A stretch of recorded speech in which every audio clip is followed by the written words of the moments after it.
Celebrating 56 years of Catholic Broadcasting. This Jubilee Year 2025, Pilgrims of Hope. From Mega Manila, Philippines to the World Wide Web. Veritas 846 Kapanali. Balita ng sambayanan, mga turo at pagtulong sa kapwang nangangailangan. Veritas 846, ang radyo ng simbahan. Member, Catholic Media Network and kapisanan ng mga broadcaster ng Pilipinas. Mga kapanalig, ang ating Philippines Standard Time, 2 minuto makalipas alas 11 ng umaga, araw ng Sabado, ika-6 na araw sa buwan ng Setyembre, taon 2025. Narito ang Veritas News Alert Nationwide. Ipinaalala ng kanyang kabanalan na Leo XIV na ang pangangalaga sa kalikasan ay bahagi ng bokasyon ng bawat tao. Ito ang binigyan din ng Santo Papa sa kanyang humiliya kasabay ng pagpapasinaya sa Borgo Laudato Si sa Castel Gandolfo. Ang proyektong ito ay unang binuo sa panahon ni Pope Francis na nakatuon sa tinatawag na integral ecology, ang pagkakaugnay ng pananampalataya, kalikasan at pang-araw-araw na pamumuhay. Ang Borgo Laudato Si Village ay tinatag bilang sentro ng espiritualidad, edukasyon, kasaysayan, kalikasan, sining at makabagong teknolohiya. Layo nitong magsilbing konkretong huwaran ng simbahan sa pangangalaga hindi lamang sa sagnilikha, kundi lalo na sa mahihirap at mga naapi. Sa greenhouse ng Borgo, isang makabagong pasilidad na gumagamit ang net zero energy at nagsisilbing higher education center para sa mga programang pangkalikasan. Pinangunahan ni Pope Leo ang misa at ang rito ng pagbabasbas na sinamahan ng awitin na Andrea Bocelli at anak nitong si Mateo. Sa kanyang humiliya, binigyan din ng Santo Papa ang bawat likha ay may mahalagang tungkulin sa plano ng Diyos. Idinagdag ng pinunong pasto na ang Borgo Laudato Si ay isang buhay na himpilan ng pananampalataya, teknolohiya at pagpapanitili ng kalikasan, isang binhi ng pag-asa na inaasahang mamumunga ng katarungan at kapayapaan para sa buong sangkatauhan. Magbabalik ang mga balita mamayang 1:00 ng hapon. Ako nyo kapanalig, Marian Navales Pulgo. Sumainyo ang katotohanan. Abangang muli ang Veritas News Alert Nationwide. Ang balitang ito ay inihatid sa inyo ng Renalyn. Renalyn, araw-araw. Mary and the Eucharist Exhibit.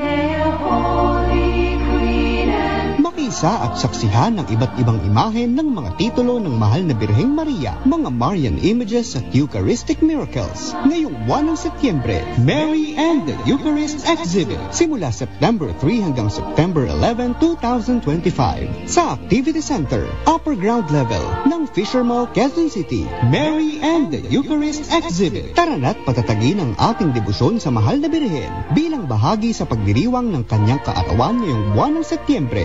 Mary and the Eucharist Exhibit. Para sa karagdagang impormasyon sa Mary and the Eucharist Exhibit, tumawag lamang sa Veritas Religious Department 8925-7931 hanggang 39, locals 129-131 at 137 o tumawag sa 0917-631-4589 0917-631-4589.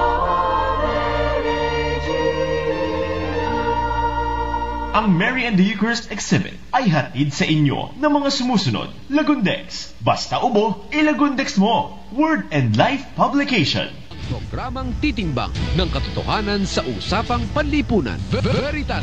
Magpapayabong sa moralidad ng bawat Pilipino. Veritas.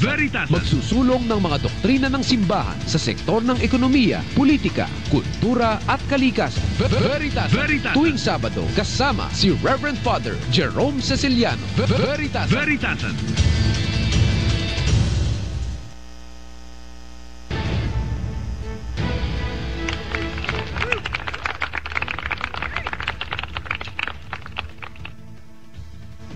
Good morning po mga kapanalig. Ito po si Father Jerome Ceciliano sa palatuntunan ng Veritasan.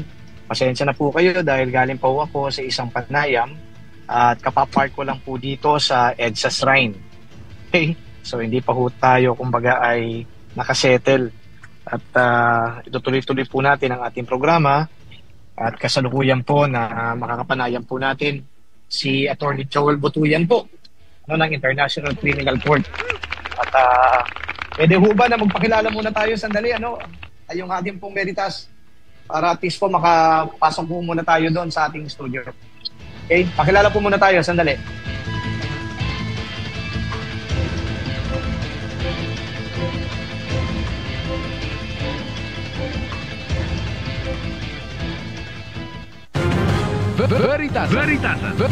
Veritasan.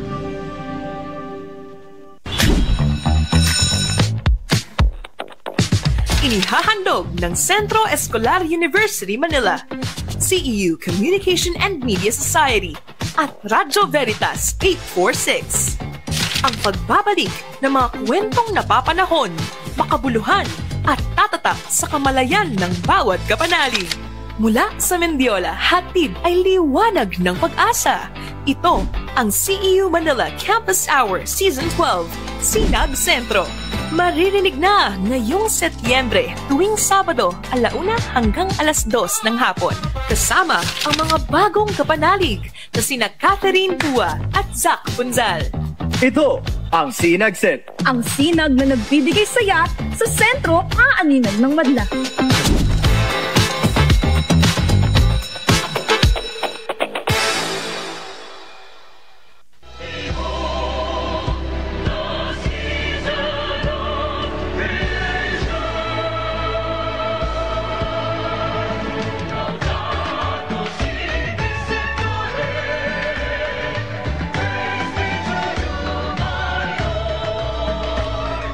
September 1 hanggang October 4, 2015 nang ideklara ni Pope Francis ang pagdiriwang ng Season of Creation.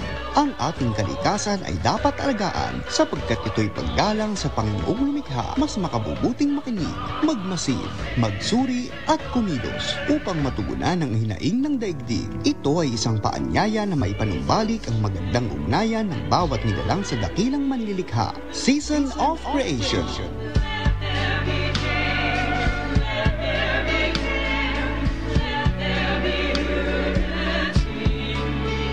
Ating pagnilayan ang pinag-uugatan ng pinsala ng kapaligiran tulad ng paalala noon ni Pope Francis sa kanyang encyclical na Laudato Si' Signore. Ang lahat ay may kaugnayan sa isa't isa sapagkat ang nagaganap sa kapaligiran ay nakaaapekto sa lahat ng nilalang. Kaya magkaisa tayong pangalagaan ang ating kalikasan dahil ang pagpapahalaga sa bawat nilalang ay ating pananagutan.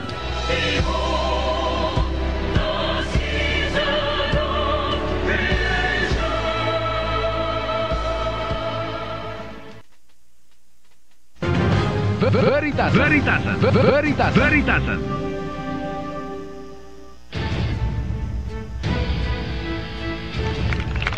Okay.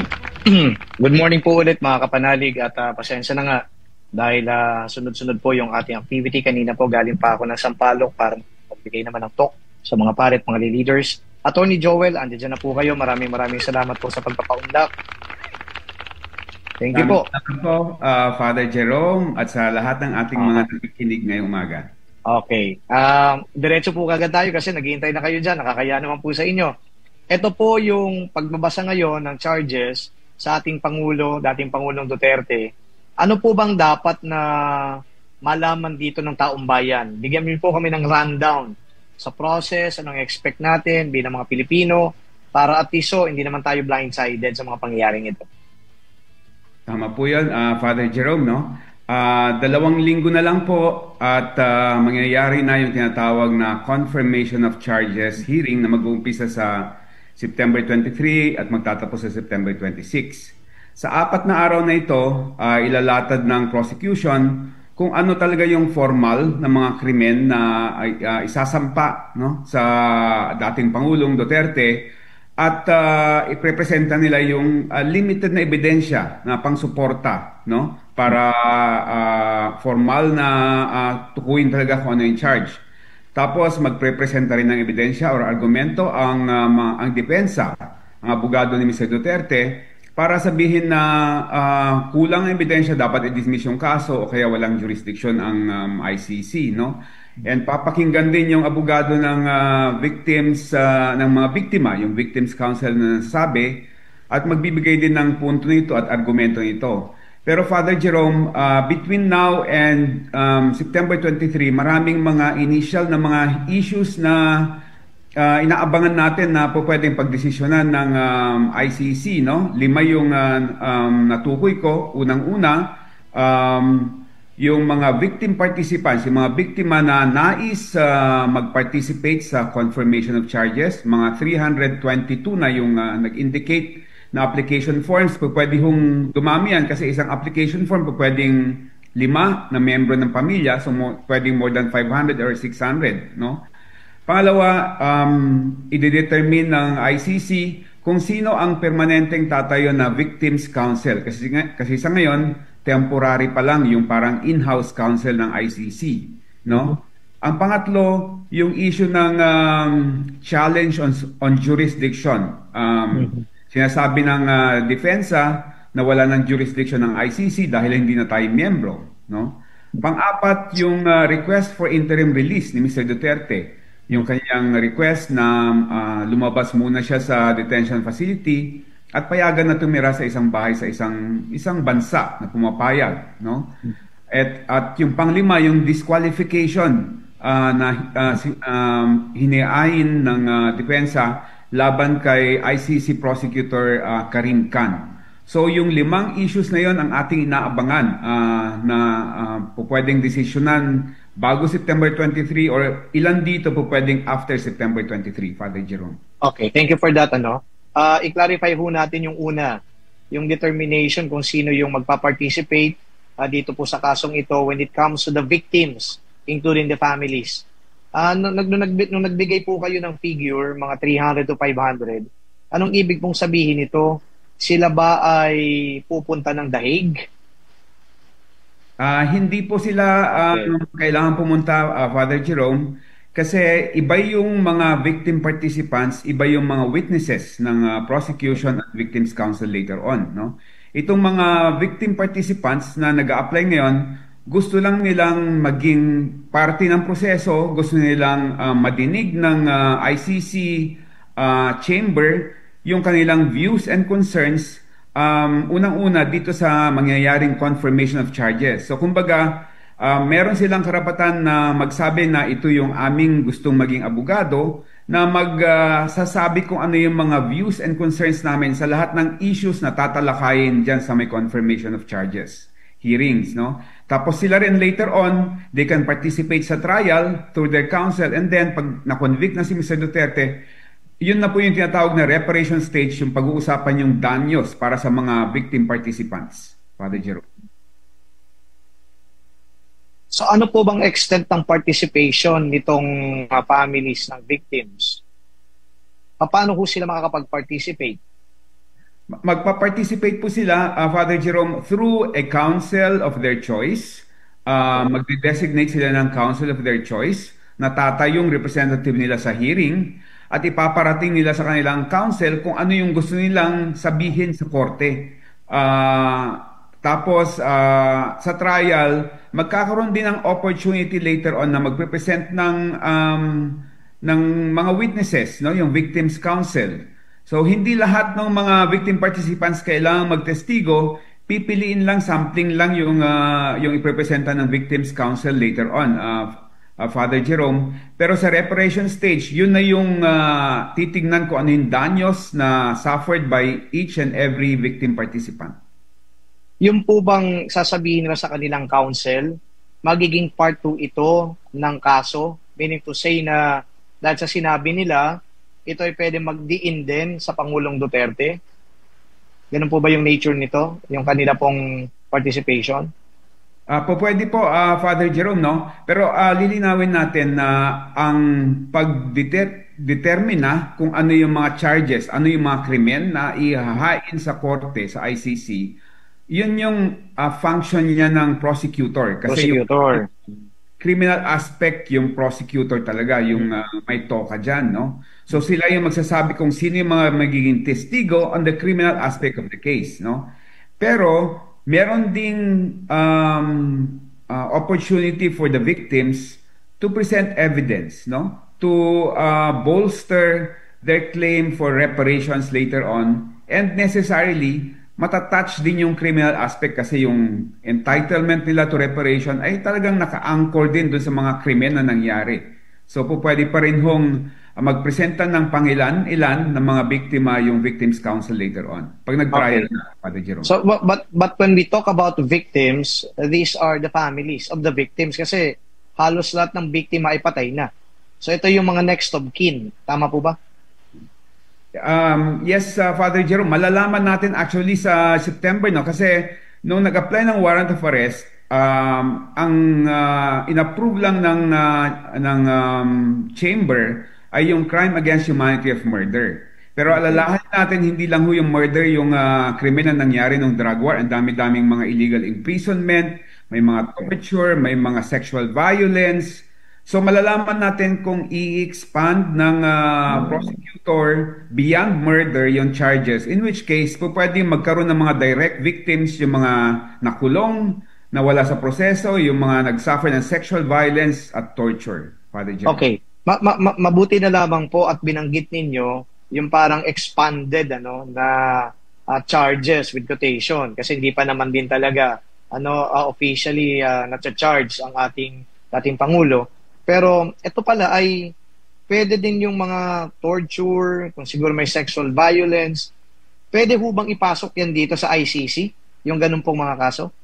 Pwede, Father Jerome, no? Kasi kasama yan dun sa yung crime against humanity, maraming klase yan. May murder, may imprisonment, mayroong torture, sexual violence, and other inhumane acts. So marami hong masasakop na iba't ibang klaseng krimen po yung crime against humanity, Father Jerome. Okay. So doon po sa pangalawa na binanggit ninyo na dapat i-resolve bago pa man ng September 23 na pagbabasa ng charges, kung meron ba talaga.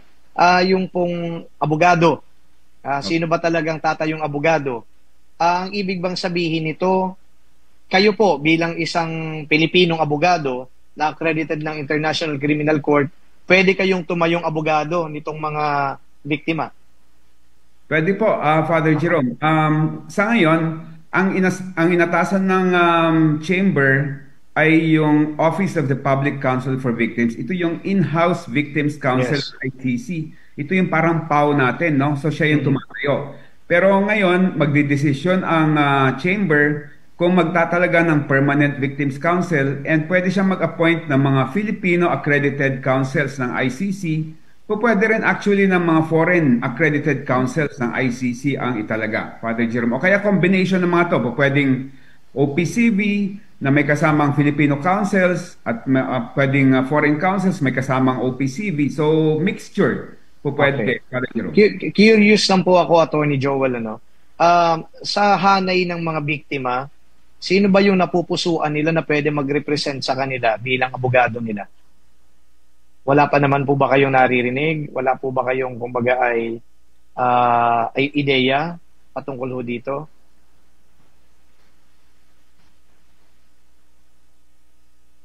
Ako po, naghang po tayo. Sige po. Hello, sorry. Oo. Father Jerome, actually, kung babasahin natin yung submission ng Victims Participation Reparation Section na department ng ICC, meron silang sinabing pinili ng mga maraming biktima pero hindi nila sinabi ito, redacted, confidential, siguro dahil sa security risk in the meantime. So, pero malalaman natin once na mag-appoint po yung ICC kung sino nga po yun. Pero po pag sinabing appointment, ina-appoint, ito ay manggagaling din naman sa initiative ng mga victims. Parang sasabihin na, this is the lawyer that we want. Ganun po ba yun o walang pakialam po yung mga biktima? Talagang i-appoint lang ng ICC. Ano ba dapat? Malaki hong factor yung choice ng mga biktima. Right. Opo, pero hindi ho ang final decision po yung korte kasi titimbangin niya yung ibang factors po aside from yung choice ng biktima kasi alalahanin po natin ang mga biktima naman wala silang talagang kapasidad na magbayad po ng abogado, no? Ito po ay magagaling sa budget po ng ICC. So, titimbangin po ng ICC kung kakayanin din nila na magbayad po ng abogado na pribado po. Alright. Kapag ganito pong usapin ng pag-hire ng abogado, curious na lang din ang taong bayan. Halimbawa sa case ni Pangulong Duterte, yung abogado ho niya ay, obviously galing ho ng ICC ito. Sino ho bang nagbabayad nun? Yung bang ICC o dahil private yan, si Pangulong Duterte yung nagbabayad niyan? Binabayaran lang po ng ICC kung indigent, no? And kailangan ka mag-apply na indigent litigant, no? And sa filing so far, wala namang application na indigent si Mr. Duterte. In fact, kung mag-a-apply siya, I think marami mag-o-oppose dyan, no? Dahil sobrang yaman naman yung pamilya. So I think sa sariling bulsan gagaling ng pamilya Duterte yung pagbabayad kay Mr. Kaufman at sa linya ng mga abogado niya. Okay, binanggit niyo po yung mag-o-oppose kung mag-a-apply ng indigency si Pangulong Duterte. Sino ho bang mag-o-oppose? Coming from outside ICC o yung mga accredited lawyers ng ICC? O sino ba talaga ang pwede mag-oppose? Pwede pong mag-oppose ang prosecution, ang Victims Council, ang OPCV ngayon, at yung mga biktima ho, pwede nilang iparating yung kanilang opposition po, no? Sa pag-designate na indigent siya. Alright. Ito naman po, yung pangatlo na issue na dapat didetermine na pa, no? Kung talagang may jurisdiction ba? Ito ho yung ina-argue ng mga abogado ng Pangulo. Ano sa palagay niyo? Paki-explain nga po sa taong bayan. Opo, ang argumento po kasi ng depensa, alam niyo ho, winidraw ni Pangulong Duterte ang Pilipinas sa ICC noong 2018, no? Noong November 2018. Sa batas ng ICC, sa ICC treaty, yung withdrawal natin effective 1 year after. So November 2019 yung effective. Sa March pala, March 2019. March tayo nag-withdraw, March 2019 yung effectivity. Ang theory ng depensa ay kailangan dapat na yung application for investigation inihain dapat ng ICC prosecutor within that 1 year period na meron pa ho tayong ICC membership. Pero ang nangyari dito, yung dating ICC prosecutor nag-apply ng authority to investigate noong 2021. So beyond yung 1 year period, no? Ganun yung sinasabi na ganun ho yung punto diyan. Very technical po. Ang sa akin po sinasabi ko ridiculous yung theory ng defense, no? Kasi paano kung halimbawa yung krimen nangyari, di po ba March 2019, yung effectivity ng withdrawal natin? Paano yung crime against humanity nangyari ng February 2019? Ibig mo ba sabihin, hihingi ka kaagad ng authority to investigate?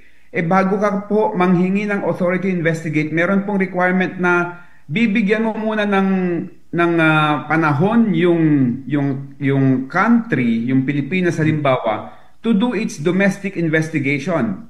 And only after you come to the conclusion na talagang walang investigation na nangyayari sa Pilipinas, saka ka palang mag-a-apply ng authority to investigate. So ridiculous po na within 1 month period from February to March, makakahingi ka kaagad ng authority to investigate sa ICC, no? Mm-hmm. So sa akin is yung authority to investigate po pwede pong mangyari beyond yung 1 year period po.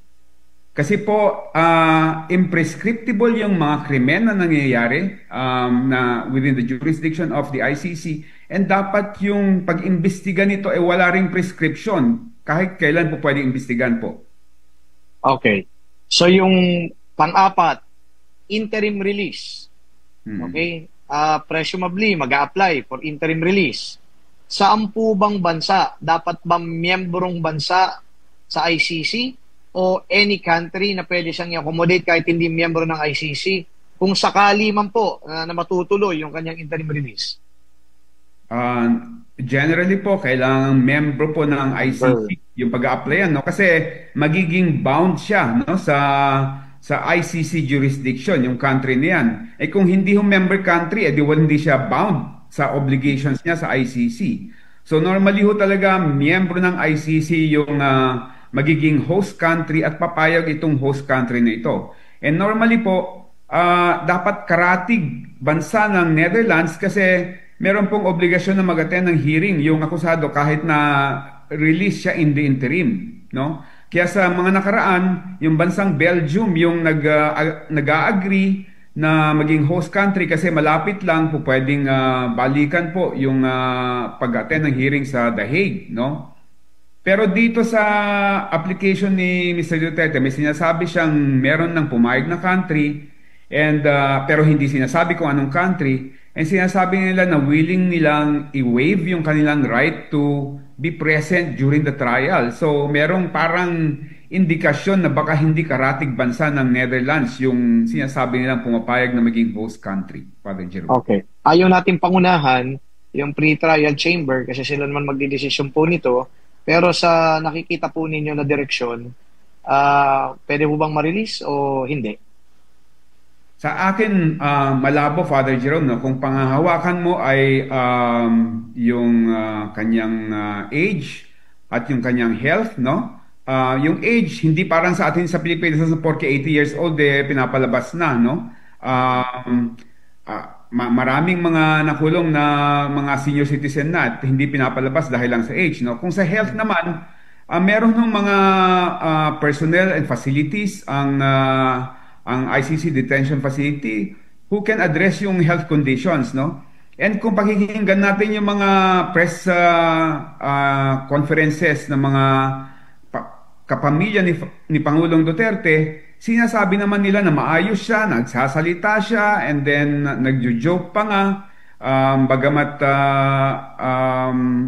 pumayat, pero sinasabi nilang maganda naman yung kalagayan, no? So, and if ever na may health issues, i-address lang yun ng health facility ng detention ng ICC and ibabalik naman dapat sa detention facility, no? Hindi naman yung kailangan naka-ICU na kondisyon. And ang pinaka-importante actually, Father Jerome, kasi kung i-release yan, at this point kasi, naibigay na, alam na ni Mr. Duterte kung ano yung ebidensya sa kanya, kung sino yung mga testigo sa kanya, kung ano yung mga klaseng mga pieces of evidence that are going to be used against him, no? And meron siyang obligasyon to maintain strict confidentiality on these issues, no? Ngayon sa detention facility, hindi niya pwedeng isiwalat yan sa mga kamag-anak niya na bumibisita sa kanya kasi monitored ang kanyang conversations. Kung ilalabas mo si Mr. Duterte at titira halimbawa sa isang bahay at magkakaroon siya ng mga mag-aalaga sa kanya at magbibisita sa kanya kung sino-sino, may endanger po yung mga witnesses kasi pwede niyang masabi, malik yung mga identities ng mga to, ma-endanger yung mga biktima, may endanger din yung mga ebidensya, mga dokumento, no, na gagamitin laban sa kanya. So talagang sa amin, sa hanay ng mga biktima, napaka-importante na hindi ho may release si Mr. Duterte dahil talagang at risk yung security ng mga biktima at mga witnesses. Okay. Yung panglima po, panghuli, yung pong pagpapadisqualify kay Prosecutor Can. Ano yung reasons kung bakit gustong i-disqualify si Prosecutor Can? Ang sinasabi po ni Mr. Kaufman, noong 2018, si Mr. Can ay sumama sa grupo ng mga abogado na who were speaking in behalf of more than 100,000 victims of the drug war. At sumulat sila kay Miss Fatou Bensouda, siya yung dating ICC prosecutor, urging Miss Bensouda to apply for authority to investigate, no? So yun yung kanilang inamin naman ni Mr. Can na kasama siya dun sa grupo ng mga abogado na yon, no? Pero sa batas po ng ICC, sa rules ng ICC, hindi ho ground for disqualification yon kasi wala pang kaso at that time. In fact, ang hinihingi lang nila is humingi ka na ng authority to to commence investigation. So commence investigation pa lang, mag-iimbestiga pa lang, yun pa lang yung hiningi ni Mr. Khan. So hindi ho ground for disqualification kasi sa ground for disqualification for counsels or for the even for the prosecutor, kailangang sumali ka sa pending na kaso involving yung akusado na nililitis mo ngayon. Hindi So how Mr. Khan yun. Okay. So how prominent is the role of Mr. Khan in the trial of the former president? Alam mo, Father Jerome, si Mr. Khan, maihalin tulad natin sa halimbawa sa Secretary of Justice natin, no? Hindi naman siya talaga yung naka-hands-on na nag-investigate, no, sa mga kaso. He just has supervision, no, over all investigations. Pero sa kaso sa Pilipinas halimbawa, ang nakatutok dyan yung si Deputy Prosecutor Niang, no? And then merong team of lawyers yan, no? Hindi natin alam kung ilan, pero meron ho talaga nakatutok na team. So si Prosecutor Khan wala hong kinalaman dyan sa ano except na talaga siya lang yung head ng office that's doing the investigation. All right. So ito hong 5 na to, i-determine ho yan prior to September 23. Meaning to say, i-determine, magde-decision ho ang chamber prior to September 23. Tama po ba ako? That's our hope, Father Jerome. Pero po pwedeng yung issue ng interim release, saka yung issue ng disqualification ni Mr. Khan, po pwedeng mangyari yan beyond September 23. Okay. So at least yung dalawang yon, interim release, tapos disqualification ni Prosecutor Khan, baka after ng September 23, September 23, 2025. Ngayon po, sa September 23, okay? Ano po ba ang i-expect ng mga Pilipino na maaaring curious? Ano gagawin? Ano po ba ang dapat na antabayanan po ng mga Pilipino na alam niyo very much interested in this case of the former president? Sa September 23 po, ito po yung tinatawag na confirmation of charges. Summary hearing lang po yung mangyayari dito kasi ipipresenta ng prosecution kung ano yung demanda talaga na ihain nila. At magsasubmit sila ng ebidensya, no? Para ikumbinsi yung chamber, ito yung pre-trial chamber, na payagan na itawid sa trial. Sasabihin ng chamber na meron ngang enough evidence for this to go into trial, no? Pero after na magpresenta ng prosecution, yung victims counsel magprepresent naman, no? Pagkatapos nun yung defense counsel ay magprepresent naman. So kumbaga summary marathon hearing within 4 days, Father Jerome. So makikita natin yung overview ng kasong ito. Kumbaga sa sine, ito yung parang coming soon, kumbaga. Coming soon. Okay. Sige po. Yung pong ICC pre-trial chamber, pwede po ba nating ihalin tulad dyan sa piskalya dito sa Pilipinas na i-determine muna may probable cause ba bago yan isampa talaga sa korte? Tama po ba yung ganong pananaw o pangunawa? Tama yun, Father Jerome, no? Parang yun, determination ng probable cause. Pero at the same time, medyo iba rin kasi sa kanila. Pwedeng, kasi mga judges, itong mga nasa chamber, no? 3 judges yan. Pwede siyang ihalin tulad din dun sa may tinatawag na judicial determination of probable cause. Kasi sa atin, pag nag-determine na yung fiscal kung ano yung isi-charge niya, isasampa niya yung information sa judge. Yung judge, gagawa siya ng hearing or examine niya yung ebidensya, and then he or she will make a judicial determination of probable cause. Sabi niya, tama nga tong charge, meron ngang ebidensya, sige mag-trial tayo. So yun po yung proseso. Judicial determination of probable cause po yung stage na to. Okay. So any last messages po para sa mga kababayan po natin na mukha yata excited na makapanood nitong mga susunod na mga kaganapan dyan po sa ICC? Father Jerome, ang sinasabi ko nga, ito siguro yung magiging long-running and mother of all soap operas na mangyayari sa ating bansa, no? Dahil talagang magpupuyat ang mga kababayan natin dito from 9 a.m. to 4 p.m. ang trial sa The Hague, and dahil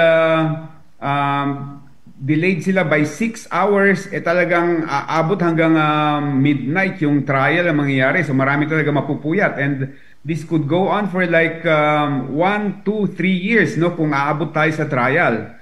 So inaanyayahan ko yung ating mga kababayan na tutukan po natin, napaka-importante, unprecedented po itong kasong ito, no? Dahil po pwedeng hindi na ho mangyari yung ganitong klaseng paglilitis sa ating bansa dahil wala na tayo sa ICC. At napaka-importante yung lilitisin dito dahil ito yung pinakagrabing krimen na nangyari sa kasaysayan ng ating bansa after World War II, no? Up to 30,000 ang ating mga kababayan ang pinatay, up to 400,000 ang kinulong, at libo-libo pa yung mga ibang klaseng krimen na nangyari, no? So talagang kailangan tayo magkaroon ng hustisya. Sinabi ho ni Secretary Remulla na wala ng kapasidad ang ating bansa para ilitisin ito dahil nasira lahat yung mga ebidensya. So talagang ang pag-asa lang talaga ng mga pamilya ng mga biktima ay sa ICC. Kaya po tutukan natin at sana bantayan natin. Maraming salamat. Maraming salamat po, Attorney Joel Butuyan. Siya po ay accredited lawyer ng ICC at chairperson ng Center for International Law o Center Law. Thank you sa mga paliwanag po ninyo, Attorney. Thank you, Father Jerome. Pagbabalik po ang Veritasan.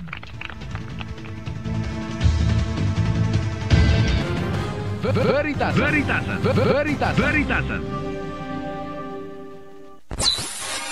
Celebrating 56 years of Catholic Broadcasting this Jubilee Year 2025 Pilgrims of Hope. From Mega Manila, Philippines to the World Wide Web. Veritas 846 Kapanali. Balita ng sambayanan, mga turo at pagtulong sa kapwang nangangailangan. Veritas 846, ang radyo ng simbahan. Member, Catholic Media Network and kapisanan ng mga broadcaster ng Pilipinas. Mga kapanalig, ang ating Philippine Standard Time, 39 na minuto makalipas ang alas 11 ng umaga. Kapanalig, narito ang ilang paalala sa pakikibahagi ng on-air and online healing masses sa Veritas tuwing alas 6 ng umaga, alas 12 ng tanghali, alas 6 ng gabi at alas 12 ng hating gabi. Maghanda ng isang munting altar at maaaring lagyan ng krusipiho at nakasinding kandila. Magsuot ng kaaya-ayang damit katulad ng isinusuot kapag dumadalo sa pangkaraniwang misa. Panatilihin ang katahimikan at sumabay sa mga pag-awit at pagtugon sa mga bahagi ng misa. Iwasan ang mga bagay na makakasagabal habang nakikiisa sa banal na Eucharistia. Maaaring tumayo o umupo sa pakikibahagi ng Eucharistia maliban na lamang sa mga may karamdaman. Sa bahagi ng komunyon, hinihikayat ang lahat na dasalin ng Act of Spiritual Communion bilang pagtanggap ng banal na komunyon. Kapanalig, ating ihanda ang sarili sa pakikiisa sa hapag ng Panginoon, ang hapag ng katotohanan at ng ating kaligtasan. Healing Mass sa Veritas. Abangan! Come, Lord Jesus, send us your Spirit, renew the face of the earth. Veritasan.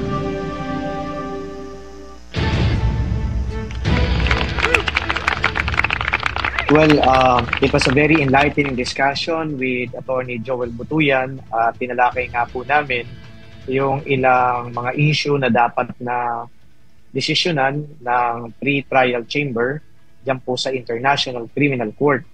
At mukha yatang sa paliwanag ni Attorney Joel, mahihirapan po ang dating Pangulo na makamit kung ano man ang mga request niya. Especially yung interim release at saka yung disqualification ni Prosecutor Khan. Okay? Ito po, yung hustisya naman ay hindi naman one-sided. Dapat ay binibigyan mo ng pagkakataon na ilahad din ng nasasakdal at pati na rin yung biktima ang kanilang mga hindi lamang sa loobin, kundi kung ano talaga yung buong mga pangyayari na sa palagay nila ay makakapag-bolster ng kanilang kaso. On the victim side, mapanagot mo talaga yung tinuturo mo ng biktima. But on the accused side, na kumbinsihin din yung korte na wala naman siyang kinalaman sa mga akusasyon laban sa kanya. So yan po yung hustisya. Ang kagandahan lang po nito, nung dinala yung kaso po ng dating Pangulong Duterte sa International Criminal Court, ay mukhang nabuhayan yung pong mga biktima, pati mga human rights groups dahil meron yatang objectivity, impartiality, na may papakita itong International Criminal Court compared kung dito ho gaganapin o gagawin yung paglilitis sa kaso ng dating Pangulo. Hindi naman po natin sinasabi na yung mga korte po natin dito ay hindi mapagkakatiwalaan, but andun yung impression ng mga tao at higit sa lahat ng ilang sa mga naging biktima nitong krimen di umano laban sa na ginawa ng Pangulo, kaya hindi sila kumpiyansa, ikang at kampante. Magagawa nga po ng korte yung kanilang tungkulin na maging impartial. So ganun pa man, ay ando doon na nga po yung kaso sa International Criminal Court. Sabi nga po ni Atty. Joel ay maghihintay tayo at panonoorin natin to, susubaybayan natin ito because this is a landmark case.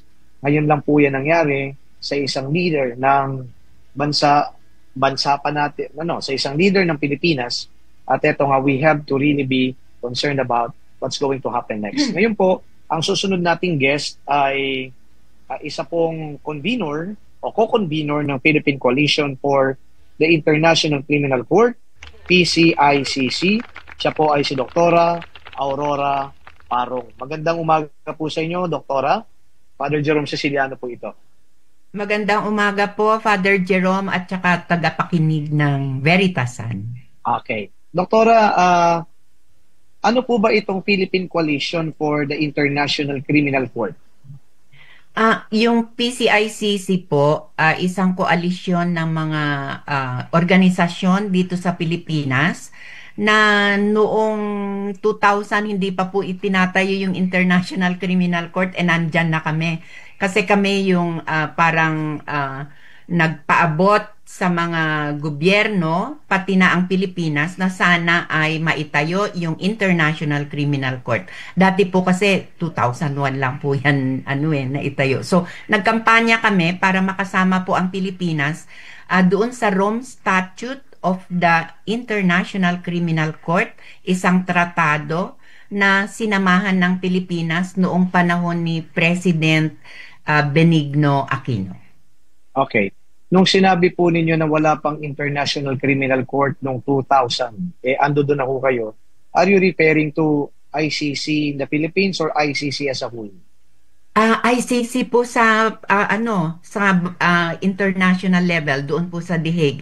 Kasi mga 1990s pa lang po kasi nagsimula ng mag-usap hinggil sa pagtatayo ng sana isang korte na nasa international level para yung mga crimes against humanity, genocide, at war crimes ay maaaring maisampa doon kung ang bansa natin, ang judicial system ng bansa natin ay walang ginagawa at hindi kaya na papanagutin ang mga suspect na gumawa ng mga krimen na yan na karumal-dumal po. So okay, I will have to correct myself yung tanong ko na ICC International, ICC sa Pilipinas, mali yung tanong ko eh. Ang ibig kong sabihin dito, yung membership ng Pilipinas doon sa ICC. Andiyan dyan na ho kayo. Existing na ho kayo. Opo, even before na itayo yung ICC mismo, yung korte mismo. Okay, very clear nga po ngayon. Opo. So, mula 2001 ang pumirma po noon kasi dito sa Pilipinas si Presidente Estrada pa pero later na impeach po siya. So, hindi po nadala sa Senado yung pinirmahan niyang Rome Treaty for the International Criminal Court. Ang tagal po talagang hinintay namin kasi hindi pinadala ni Presidente Arroyo noon. Tapos hindi si Presidente Aquino na lang po ang talagang nagsiguro na tayo ay mapasama sa International Criminal Court noong 2011. Okay. Yung grupo po ba ninyo, sino pa ang kumbaga bumubuo nito? Meron po kaming mga 10 organizations, kasama po yung center law sa miyembro ng PCICC na tumutulong sa mga biktima ng pagpatay, torture, arbitrary detention dahil sa drug war. So, Task Force Detainees of the Philippines po ang isa sa mga nagtayo ng PCICC. Yung Task Force Detainees of the Philippines po, Father, ay miyembro na ay partner ng Association of Major Religious Superiors noon. Pero ngayon ay Conference of Major Religious Superiors. Superiors na po ngayon. Opo. Yan po ang isa sa mga nagtayo noon. Kasama din po sa miyembro ay Amnesty International Philippines po. Kasama din ang Medical Action Group, isang organisasyon mga doktor. So nagbibigay ng psychosocial support. Kasama rin yung Balay, isang rehabilitation center. Kasama yung Ateneo Human Rights Center. Ano pa ba yung hindi ko nasabi na mga miyembro? Pero 10 po ang talagang sa ngayon ay tumutulong sa mga biktima. Phil Rights yung isa. Okay. Accurate po ba na sabihin kaya kayo naglunsad ng ganito pong grupo dahil wala po kayong tiwala sa judicial system natin dito sa Pilipinas? Nakita po kasi na noong panahon ng martial law, taghirap po talagang magkaroon din ng hustisya, no? Ako po isa sa mga nakulong noong panahon ng martial law. Bale, parang after 40 years na lang nagkaroon ng recognition sa mga biktima ng paglabag ng martial law noon. So, nakikita natin na magandang merong katuwang ang isang national justice system sa international level para meron ka pang ibang korteng malalapitan. Okay. Obviously po yung kaso ng dating Pangulo na si Rodrigo Duterte ay parang kauna-unahan yatang kaso na naidulog sa International Criminal Court. Meron pa ho ba kayong nalalaman na even before? Sa amin kung pagkakaalam ho ay parang ito yung kauna-unahan na nadala talaga sa ICC. Mula po dito sa Pilipinas. Correct po. Sa ibang bansa po, meron pong dalawang presidente dati pero hindi po sila na-convict. Kaya if ever, ngayon lang po na naging presidente, mataas na opisyal ng isang gobyerno, ang ulit ay dinadala sa International Criminal Court hoping na magkaroon po sana ng conviction at accountability para dun sa mga crimes against humanity of murder, torture at iba pa. Well, public knowledge naman yan na si Vladimir Putin, si Prime Minister Netanyahu ay may kaso yan sa ICC. So let's preclude them. Pero dito sa Pilipinas, meron kasi tayong diktador noon. Okay, kaya nga kayo naging martial law victim. Pero hindi naman siya nadala doon sa ICC, di ba? Tama po, si dating Pangulong Marcos. Tama po, Father. Kasi at that time, wala pa po yung ating korte. Correct. Na yan. So kaya nga, ito lang ang kauna-unahan na talagang naisampa. So ngayon, nung naisampa ho yan, was there a feeling of, victory? Dahil kahit papano ay meron ng initial step na nangyari. Sa inyo po na nagsusulong ng karapatan ng mga biktima?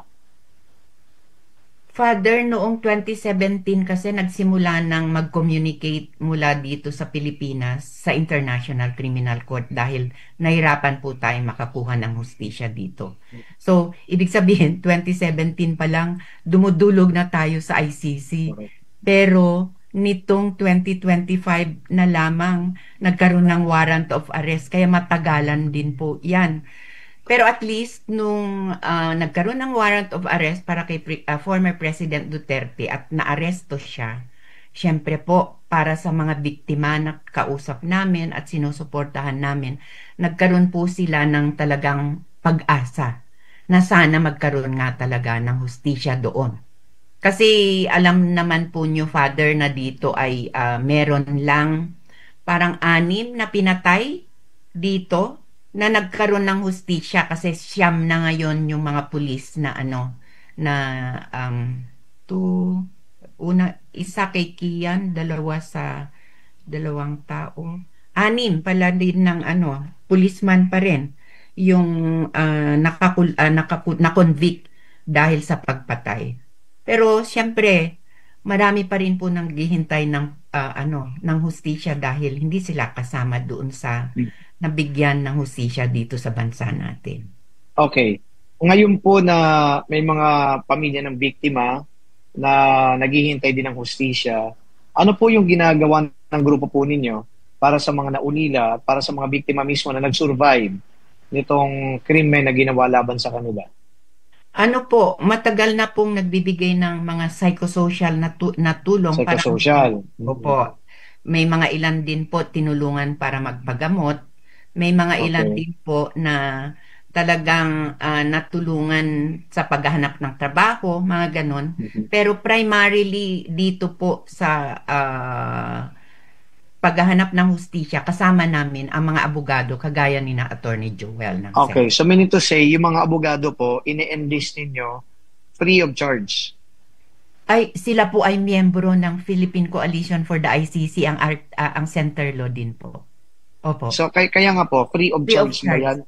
So wala silang bayad? Wala po. Okay, wala. Napaka-noble naman ang kanilang ginagawa at malaking tulong para sa mga biktima dahil karamihan naman ho dito ay talagang dukha, pahihirap.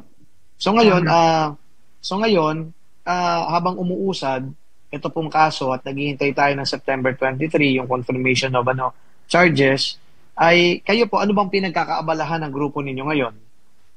Father, kasi may isang problema sa international, sa ICC, sa kasalukuyan, ang charges lamang kay former President Duterte ay crimes against humanity of murder.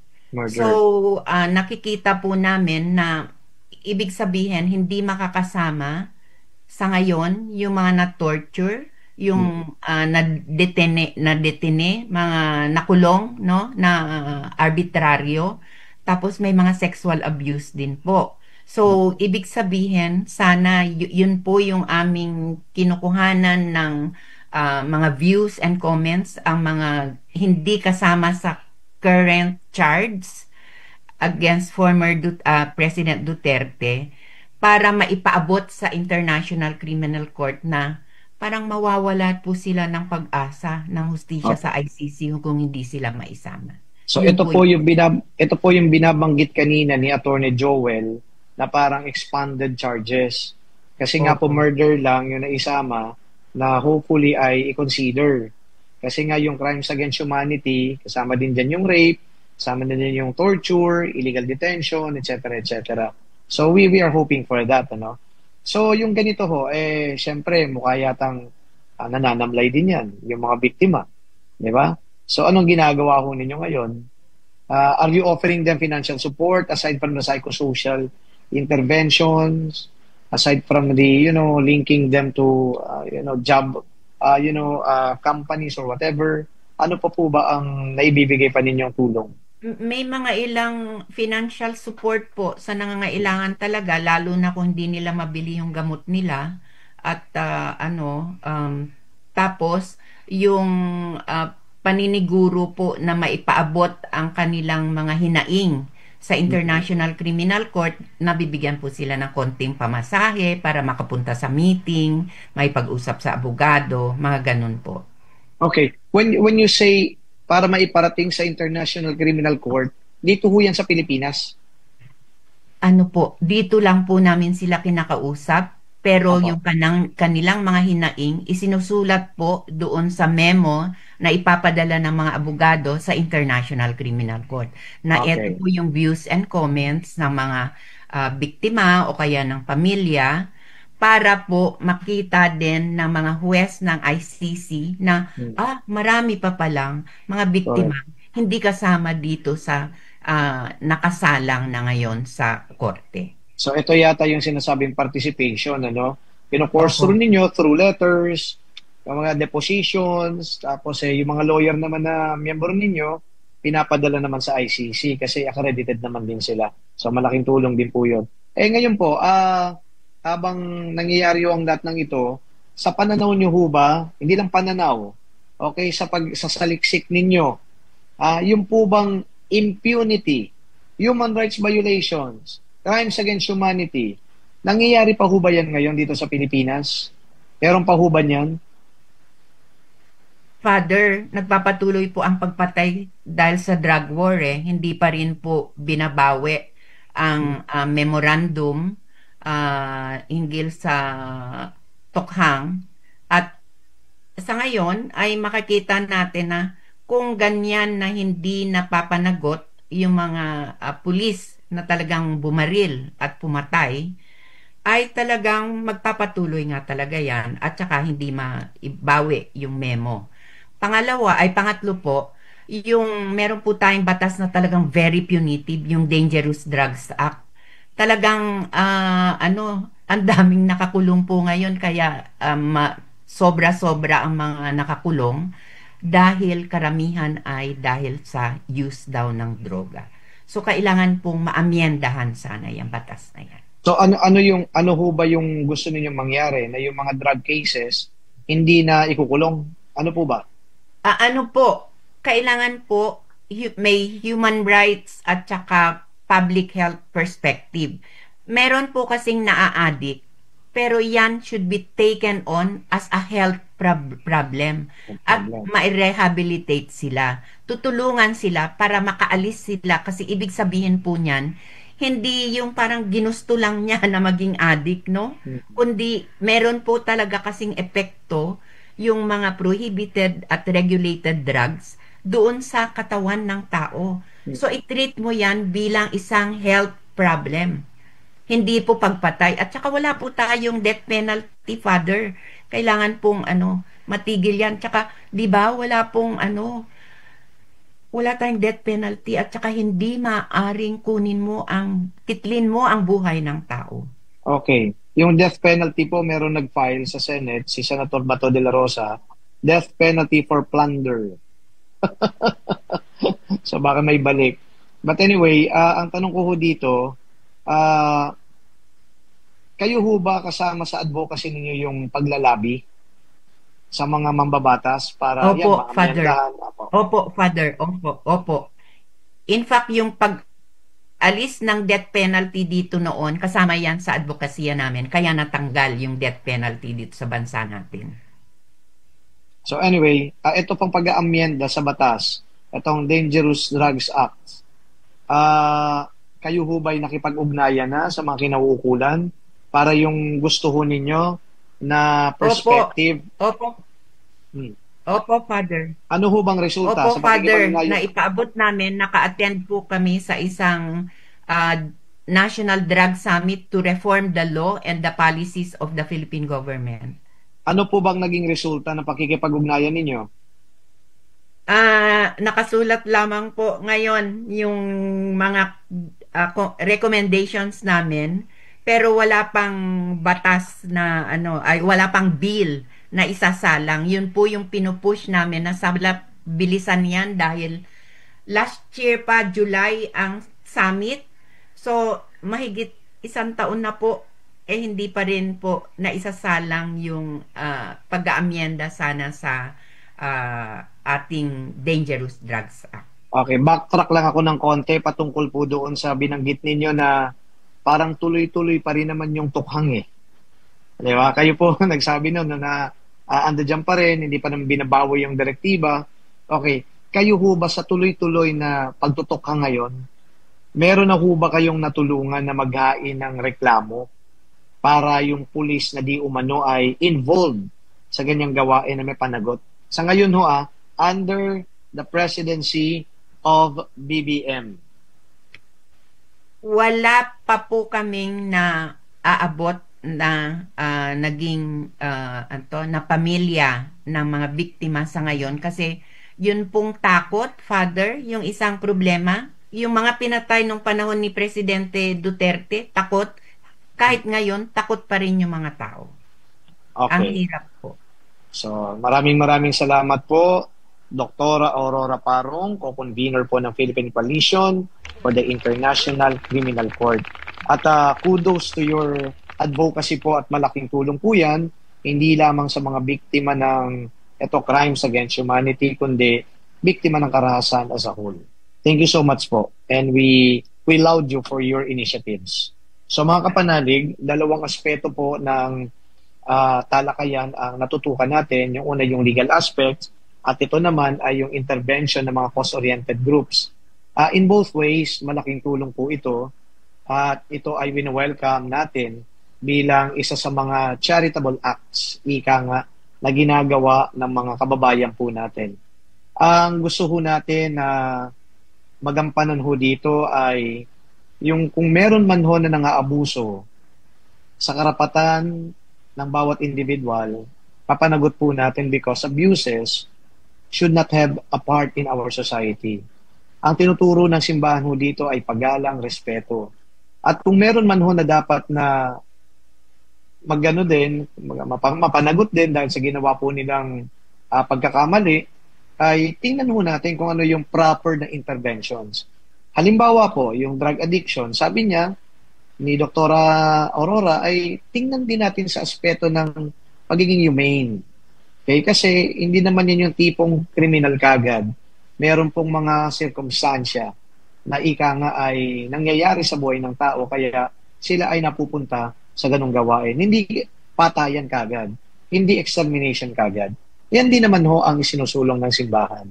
So dito ho sa Radyo Veritas ginagawa namin ang palatuntunan ito para maipahayag namin sa taong bayan that we are concerned about human life, we are concerned about human rights, at hindi kailanman dapat na abusuhin itong mga karapatang ito sa pamamagitan lang ng kapangyarihan ng mga nasa posisyon, maaaring sa gobyerno man o kahit saang anong opisina. So makakaasa po tayo na ang simbahan ay nasa likod po ng mga grupo katulad ng grupo ni na Atty. Joel, Dr. Aurora, dahil ito po ay pagtulong ho sa mga tao, lalong-lalo na yung mga duka, walang ibang inaasahan, maaari kundi yung mga katulad nila. And may the Lord continue to bless them for their endeavors. So bukas po ay araw ng Linggo, ipagdasal din po natin ang Pilipinas, magsimba po kayo. Dito po sa EDSA Shrine, ang mga misa po namin, nag-uumpisa ng alas 9 ng umaga, may 30-minute gap po yan, hanggang alas 7:30 ng gabi. So hopefully ho, tayong lahat ay nagkakaisa sa pagpapasalamat sa Diyos, sa mga biyaya na pinagkakalob niya, nagkakaisa rin sa paghingi ng tulong, hindi lamang para sa sarili, kundi para sa bayan. Ito po si Father Jerome Ceciliano. Sumainyo ang katotohanan. Happy weekend!